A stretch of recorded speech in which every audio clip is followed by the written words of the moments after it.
Now, in another video, we looked at how to find the inverses for functions that were already one-to-one. But what happens if we have a function that is not one-to-one? So we can find an inverse, which is itself also a function. However, we have to restrict the domain so that we don't violate the horizontal line test, so that the function or the piece of the function that we're dealing with is in fact one-to-one.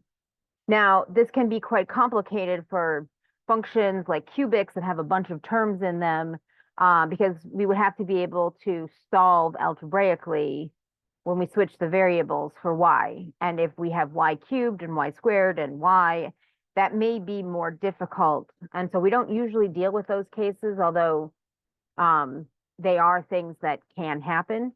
But the most common case we actually end up dealing with is for something like a quadratic function.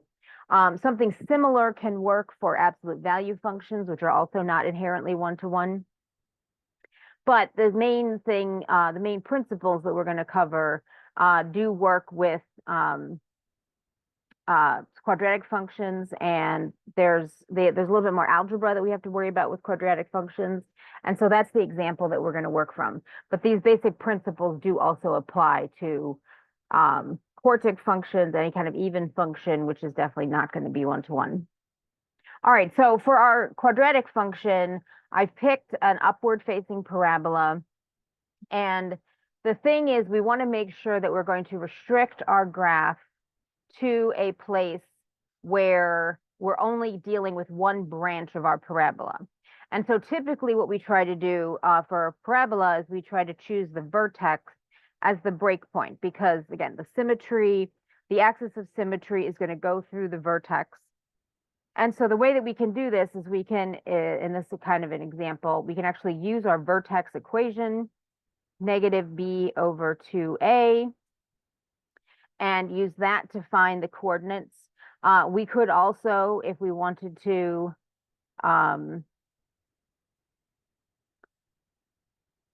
we could also plot the graph. We could complete the square to find the vertex. In this case, though, we're going to get the x coordinate is -3. And if we plug in f of -3 to obtain the y coordinate, we're going to get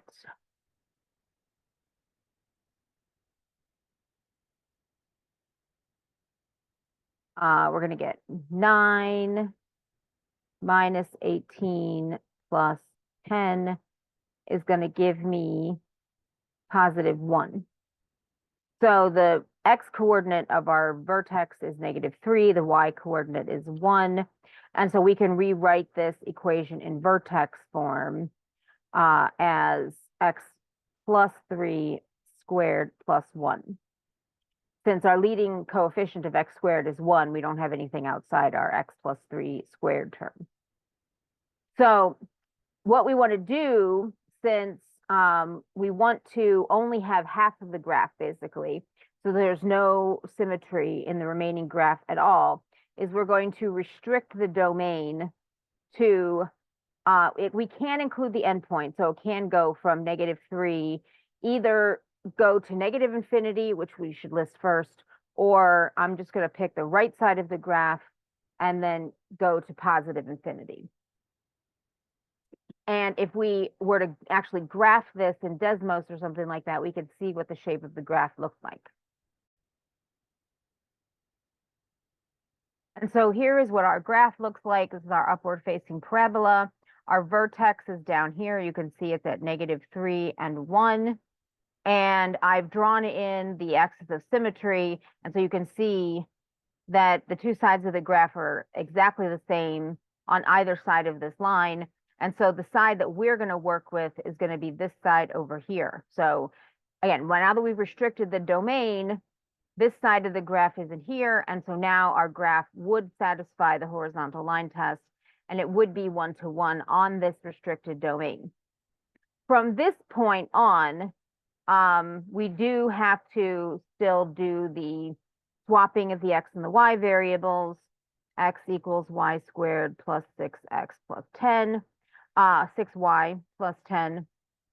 Or alternatively, from vertex form, x equals y plus 3 squared plus 1.